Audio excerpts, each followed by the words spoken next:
I was just walking on my own when a stranger went up to me with a coin in his hand.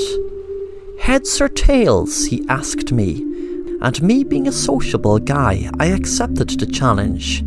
I asked him what I would win if I got it right, and he told me that he will buy me a chocolate bar if I got it right. I called it heads, and the guy flipped the coin into the air, and as it was spinning in the air, the coin suddenly disappeared. Then a couple of seconds later, an actual chopped off head landed onto the ground. Blood was still coming out of the head, and it was as real as anything. "Well done, you have won a chocolate bar." The stranger congratulated me and bought me a chocolate bar. Then I turned to the stranger and asked him, "Do you want to play again? And if you win, you can have this chocolate bar." He replied positively, and he said, "I'm calling tails." And this time I flicked another coin, which belonged to this guy, and I saw it spinning up in the air. Then I couldn't see it anymore, and an actual chopped off tail landed on the floor. The stranger delightfully took my chocolate. I just couldn't believe it, that a real bloodied animal tail fell to the ground. A week passed by, and I couldn't stop thinking about that guy until I saw him on my road, asking people if they wanted to play heads or tails. But he was getting rejected. I ran up to him, and I wanted to play again. All the coins he had in his pocket were normal currency coins in England. The prize this time was actual money, £100 to be precise. He flicked the coin up in the air, and we both stared at it spinning through the air. I called heads, and the other guy called tails, and as usual the coin disappeared. Then an actual chopped off bloody head fell to the ground. Not just any chopped off head, but my father's head. I could hear my mother screaming through the house, and the other guy was just congratulating me and gave me £100. I have no idea how to properly explain any of this.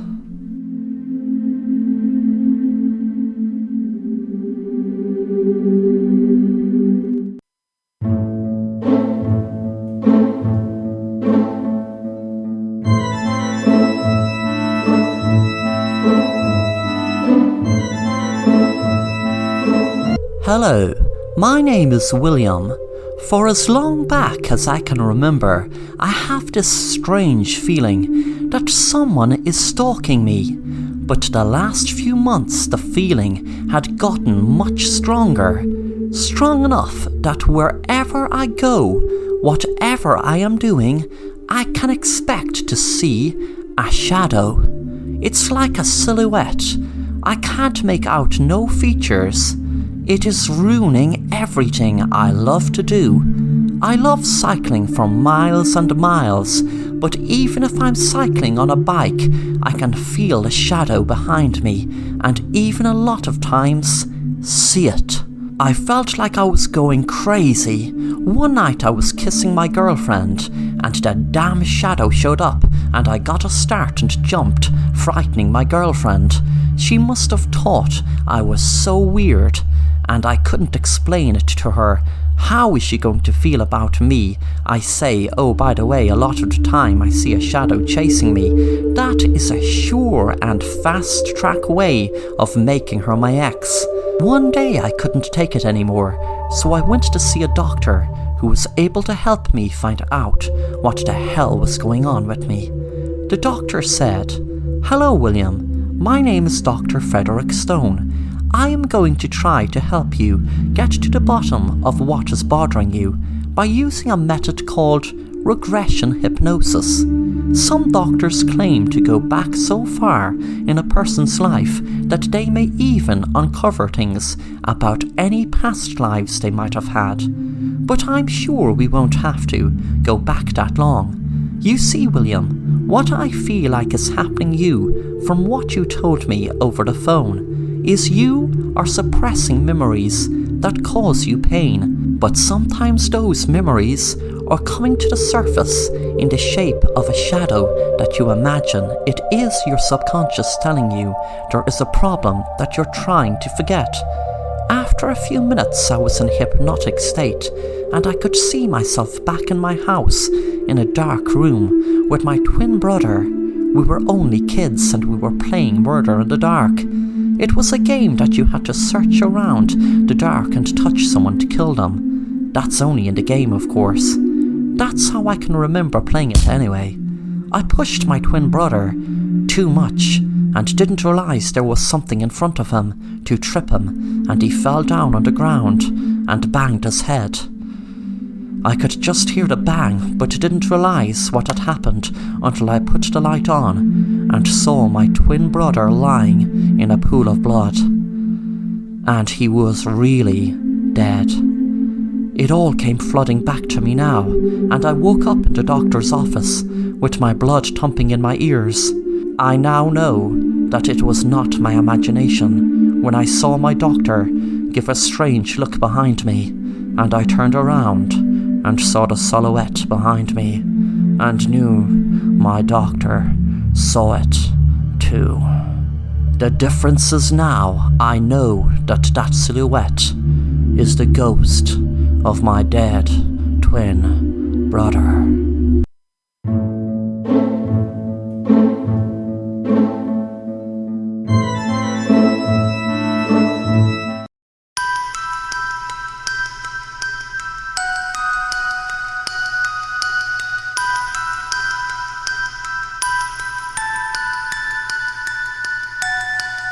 Barry woke up in a room with no memory of how he got there.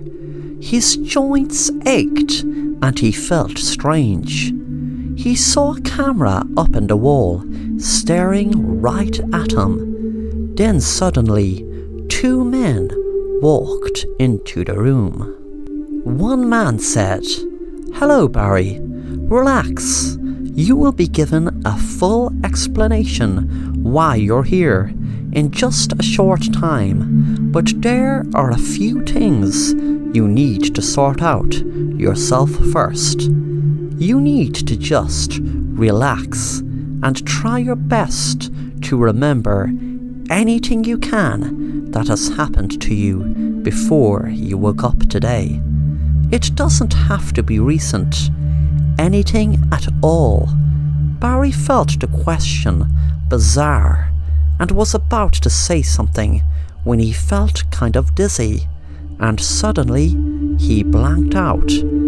As he did, he had a memory of a person speaking, but he could not make out who it was. He tried his best to look at the face, hoping he could make out the features, but it was no good. The face was just a blur. When he snapped out of his daze, the man spoke to him again. "Did you remember anything, Barry?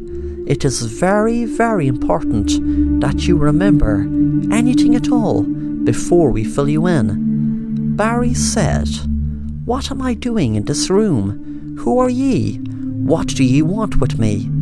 The man spoke again. "Barry, we will give you all the answers to that in a very short time, but for now, we really need you to remember anything at all, because it is vital you do before we give you the information you were requesting." Barry could feel himself get dizzy again, and once again he could see the face, but it was just a blur still. He wondered who the person was, knowing that's probably what the weird man is asking him. Who is that person that is so blurry to him? It was driving him crazy. When he snapped out of his daydream again, the man asked, "Do you remember anything, Barry? What is it you see when you black out?" Barry said, "I see a face, but it's a blur. I can't make out who it is." The other man spoke this time. "You're doing great, Barry. But before we tell you what is happening, you need to see that face. You're not ready to hear the truth until you do. Suddenly Barry blacked out again, and he could see a person walking towards him, but the person was still a blur, until suddenly the blur became clear, and he was looking at the face, and realized he was looking at himself. He said to the men, "It's me. That person who was a blur is me." The man said, "That's good, Barry. You're in a good state when you realize that is you. Barry, you paid a large amount of money in the year 2020 to a secret government organization to do to you what is happening right now. And I have all the paperwork to show you that you've given your full consent. You will get a shock when I'm about to tell you what I'm about to tell you, but believe me, we are only doing what you paid for. The year is 2220. You were 200 years into the future from when you were frozen, and the information was passed down generations to you beyond frozen in the year 2220. Barry, you nearly didn't make it, but the problem is, Barry, no one else has except us and maybe 100 more. The world experienced an apocalypse after World War III happened just a few months after you were frozen in the year 2020. We had this bunker specially built, and the elite in the government survived also. The world is no longer like it was, Barry. We had to start again. I am sorry you woke up to a world like this. They didn't get frozen, Barry. You are the only one who did get frozen. That's the one thing I was trying to figure out. But the other survivors, well, they were the elite. The big, huge government officials, the president, and everyone else. They had their doomsday bunkers. They were the lucky ones. But even with that, there are now only about just over 100 of us left. This world is in ruins. This world is no way anywhere near the world I read about in history like it was before World War III started. 10 minutes later, Barry exited the bunker to see what the world looked like, and what he saw was a city in wreck and ruin. Suddenly he had another blackout. He could see himself talking to an elderly man. The man spoke. "I will do this for you, Barry, as I don't have much time to live with my crippling disease. Once you're in the bunker and safe and frozen, I will detonate the biggest nuclear missile this world has ever seen." Barry suddenly snapped out of his flashback. The man was standing next to him. This city you were looking at was built about 195 years ago. There were about 10,000 survivors in the bunkers then, just after World War III ended. But unfortunately, not many are left, and unfortunately, people aren't in a rush to bring new life into this world. Would you blame them?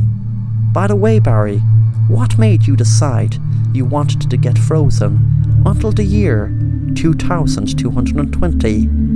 Barry couldn't tell the real answer, so just said, "I can't remember."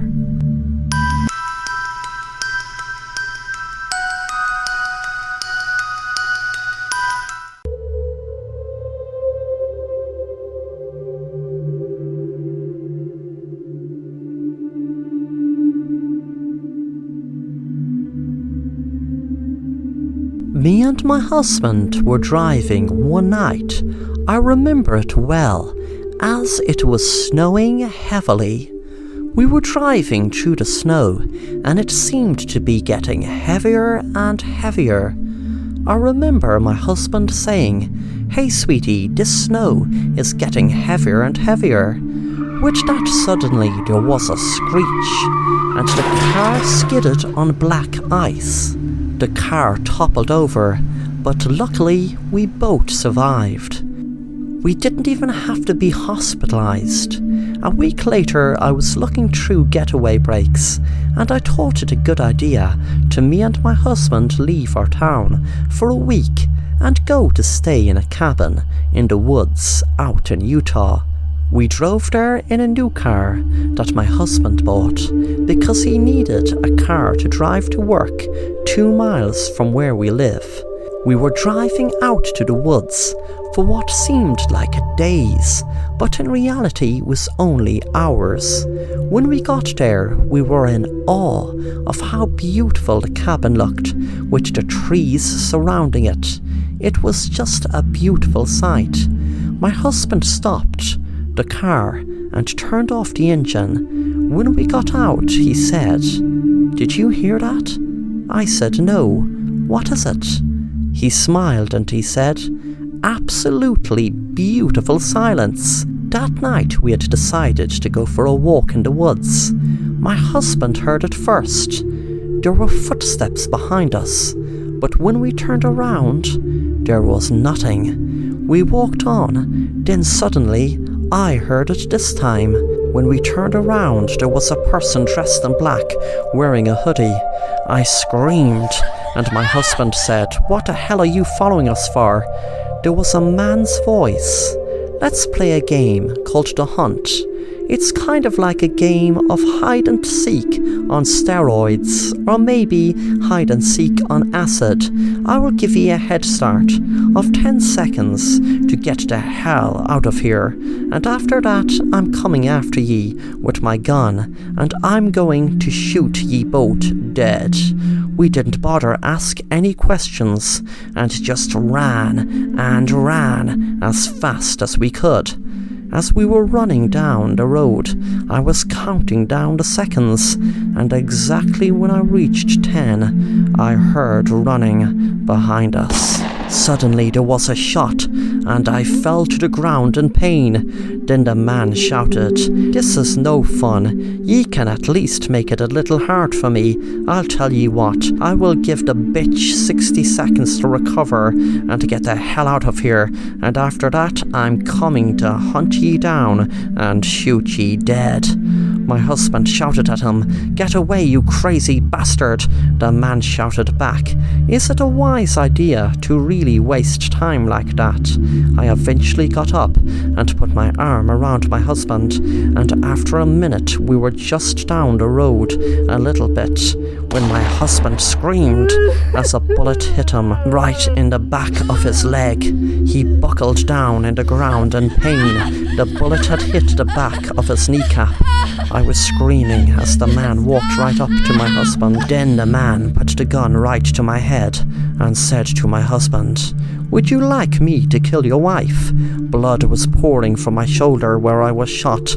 The man said to me, "You have something to tell your husband, don't you? Something about the crash." I said to my husband, "I was pregnant." Then the man said, "Okay, tell him the real story." Then I turned to my husband and said, "Those bullets that were shot at us, well, I got shot by a red paint bullet, and you got shot with a real bullet. That's why I didn't feel pain getting shot, even though of course you thought I did. But you felt the pain. But that pain you're feeling isn't half as bad as when I lost my baby in the car you crashed." The man pointed the gun at my husband and said, "My baby you killed." And he shot my husband in his head.